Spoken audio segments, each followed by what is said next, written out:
The troubled teen industry is a bit of a nickname, if you will, for a system of residential treatment centers for youth.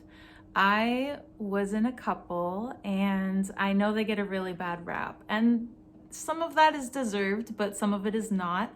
I had a great experience at my first treatment center, and I had a god awful experience at my second one. They are different all across the board. Some facilities fucking suck, and some of them are actually kind of beneficial.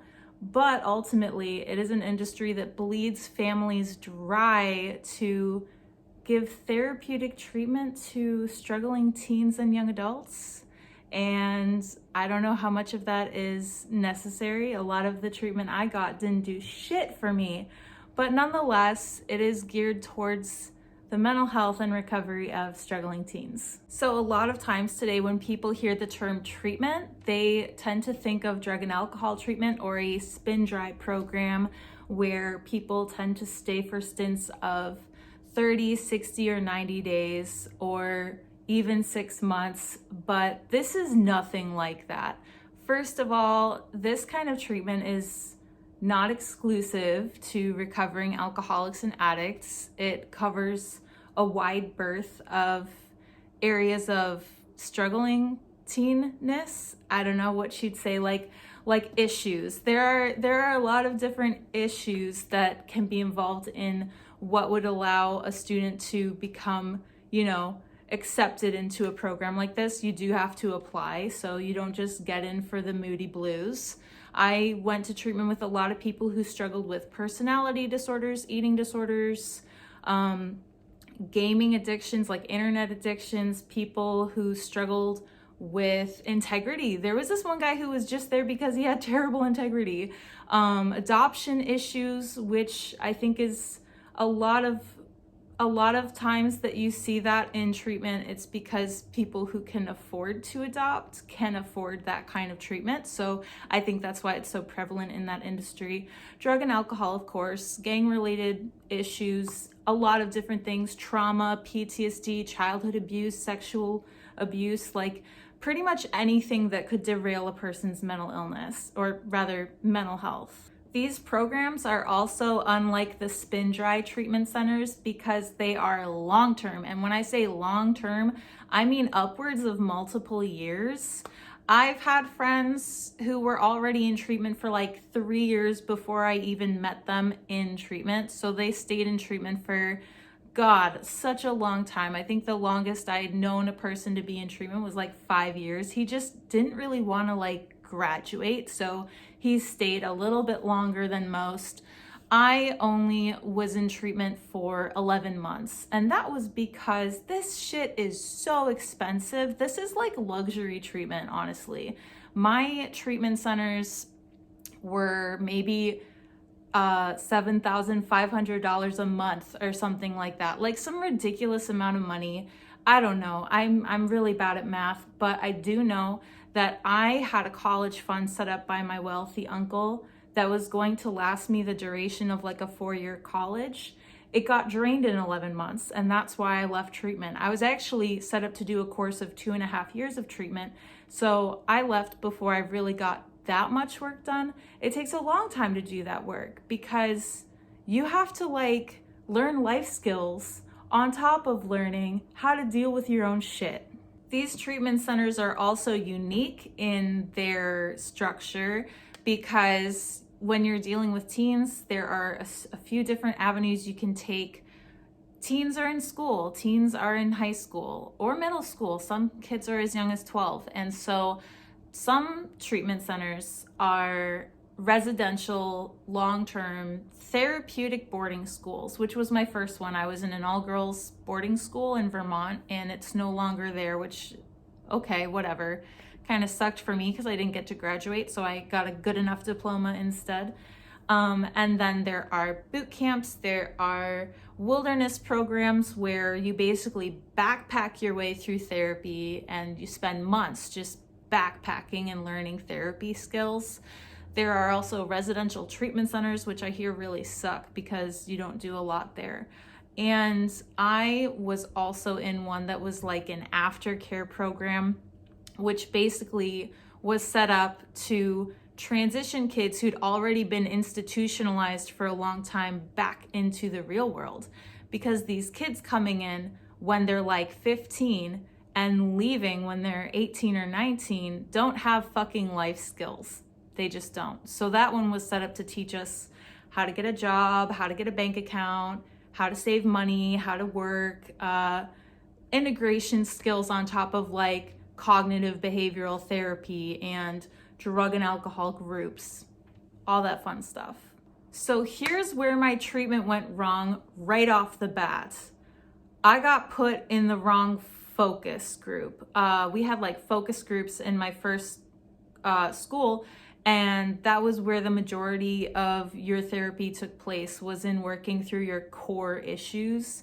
They got mine all wrong. I had a reputation for being a drug addict at my high school, and I was not. I had never been drunk. I had never finished a can of beer.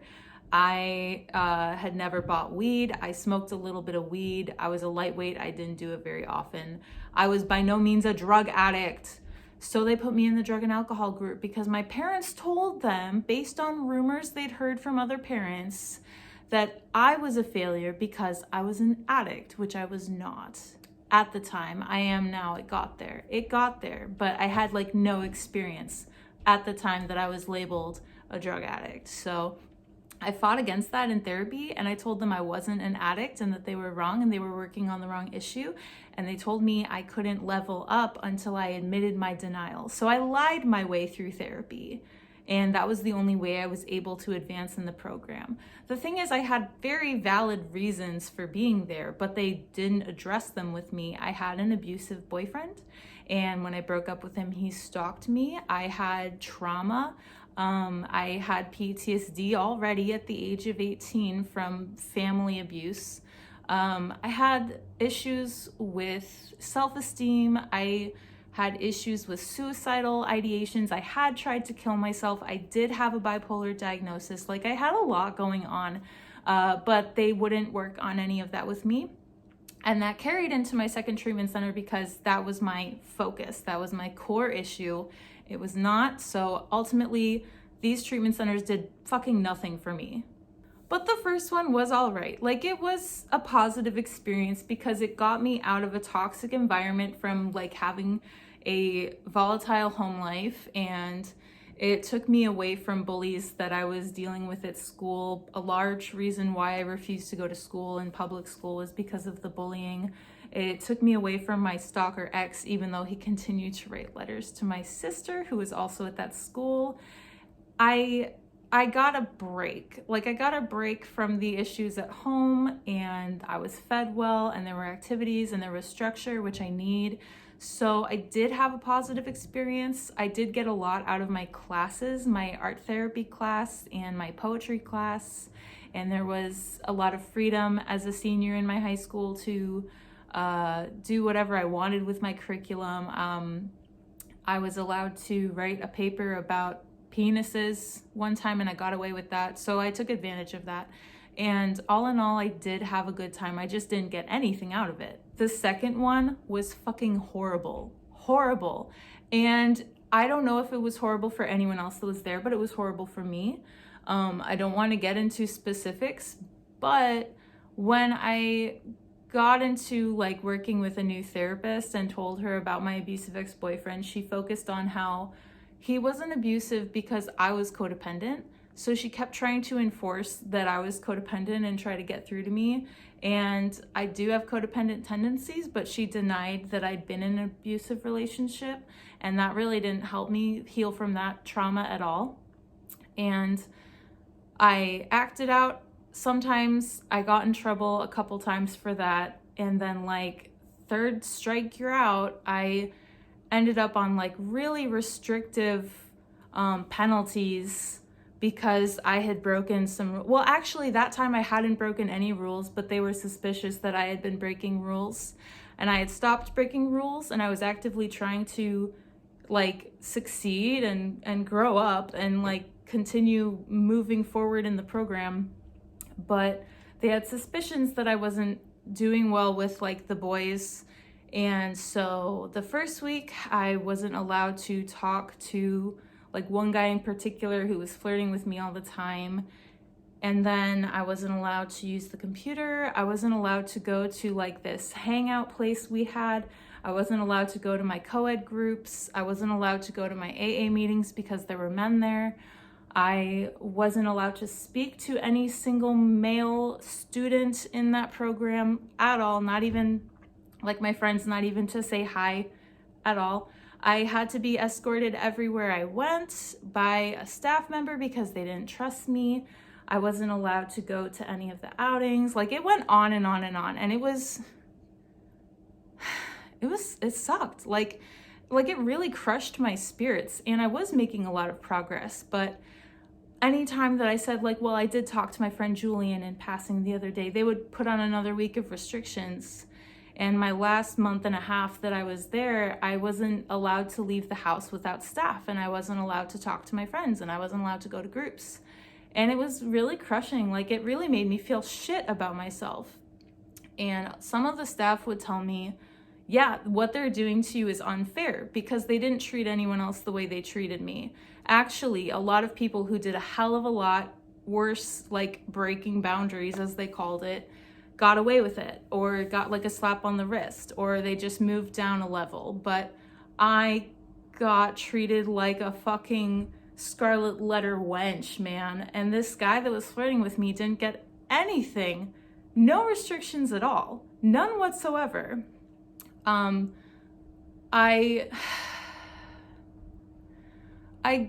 guess it like carried into the rest of my life because from then on I thought that I was a worthless whore. Because like what had I just been taught? I had just been taught in treatment that all I was worth was to be like a slut, right? And that like that's all I was ever going to be, and my issues of trauma would never be validated because I didn't deserve to be anything more than a whore. So that's what I took away from treatment. And I subsequently went immediately into a very abusive, rapey relationship as a result because I didn't think I was worth very much. To summarize, I was a struggling teen. I was a perfect candidate for the troubled teen industry. And like so many other teens, I got absolutely nothing out of it other than like debt.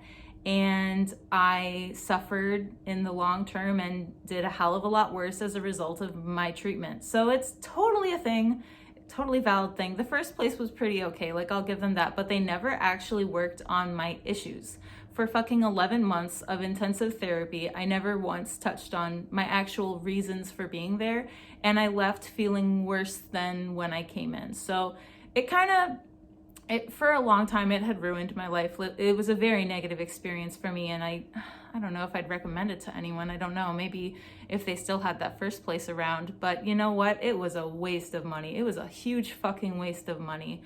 And I know there are people who will disagree. And there are people who've had great experiences. One of my friends actually, after she graduated, got a degree and went back to be a mentor at that second place. And she works there currently and she's very happy, and I'm very confused by it. Definitely, she had a different experience than me. A lot of people have a different experience than me, but a lot of people have been through what I've been through and worse. So, I mean, yeah, that's my experience. Everyone has their own experience, but mine was not so great. And that is what I think of the troubled teen industry.